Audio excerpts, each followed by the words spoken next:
Man, guys, what's going on, guys? STB54 back with another video, and this is one I never thought I would have to make. This is the article on ESPN written by ESPN senior writer Seth Wickersham.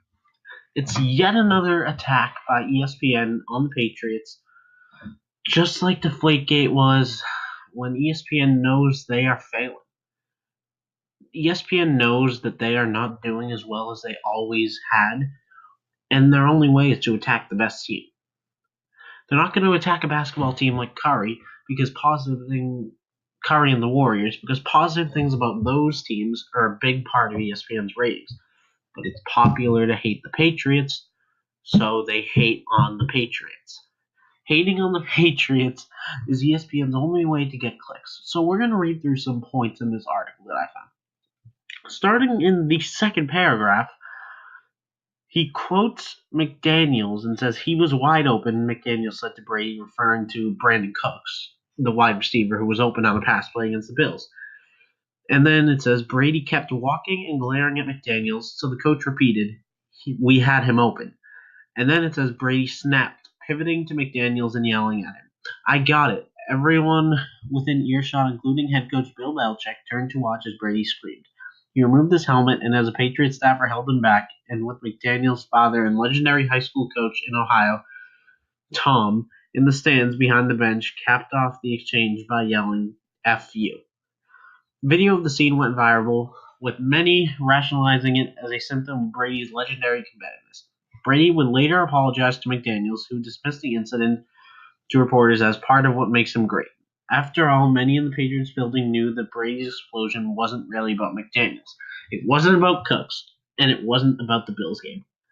This part gets me so agitated. It was about the culmination of months of significant behind-the-scenes frustrations.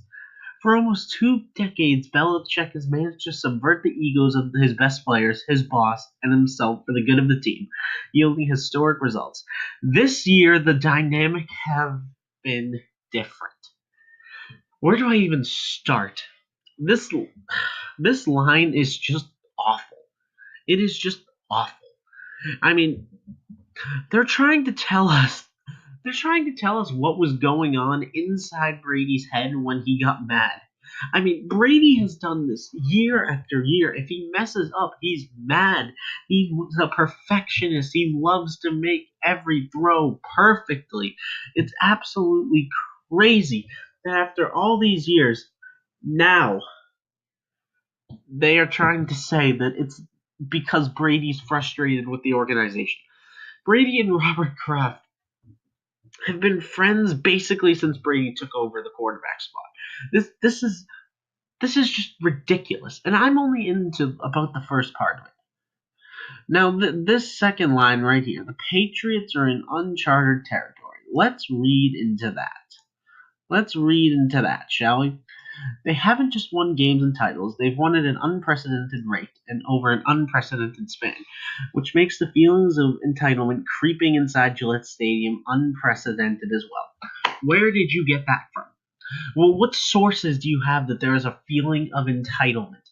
When has Belichick ever shown a feeling of entitlement? When has Brady ever shown a feeling of entitlement? All you get out of Brady and Belichick is that they are on to the next game. Every week, someone asked Bill Belichick about James Harrison and if he could help them against the Steelers. Bill Belichick responded and said, "Well, what does that matter? We're playing the Jets this week." He never, ever looks ahead. He's never said, "Yes, we're going to play the Steelers in the playoffs," or "We're going to go to the Super Bowl." Where does this come from? There is no source for this. This is absolute garbage. And then they continue to just trash the Patriots. Belichick, Brady, and owner Robert Kraft have had serious disagreements. They differ on Brady's trainer, body coach, and business partner Alex Guerrero. That's a legitimate claim, but it's not as serious as this article makes it out to be. Brady has his personal trainer. Belichick and Kraft just don't want that to be the team trainer. There's nothing wrong with that. That's a legitimate thing. Brady, Belichick, and Kraft have raised expectations and possibilities so high that virtually no other team in the Super Bowl era could truly comprehend what it's like to be them. Brady and Belichick weren't only pushing the boundaries of what a team could accomplish, they are also challenging basic understandings of how a group of high achievers escaped the usual pools of egos and pride for 17 years. The Patriots have withstood everything the NFL and opponents could throw their way, knowing that if they were united, nobody could touch them. Now they're threatening to come undone the only way possible, from within. I agree. The only way the Patriots are going to come undone is from within, or obviously when Brady and Belichick become old enough and call it quits. But there's no evidence behind what this guy is writing. This is what he's essentially trying to do on ESPN. They know that naturally this dynasty is going to end pretty soon because Brady's 40, Belichick's probably ready to retire soon. They know it's going to come to an end. What ESPN's trying to do is come up with their ridiculous hot take, hope that this dynasty does end, Brady retires or whatever in the next 2 years, and then they can be like, look, we were right. We're the credible source. Come to our site, watch our shows, all of this.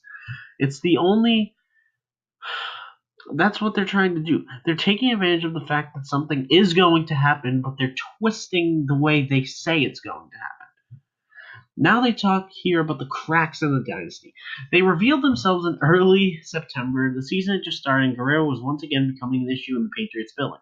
Just weeks before the release of Brady's first real book, The TB12 Method, it was more than a fitness and diet guide. For Brady, a self-described loner who always seemed most comfortable surrounded by family or on a football field, the book represented a move to extend his brand beyond the game and beyond the Patriots. Until a few years ago, he seemed uninterested in ever doing so, content to be a father and husband and son and brother and transcendent quarterback, knowing there wasn't time for much else.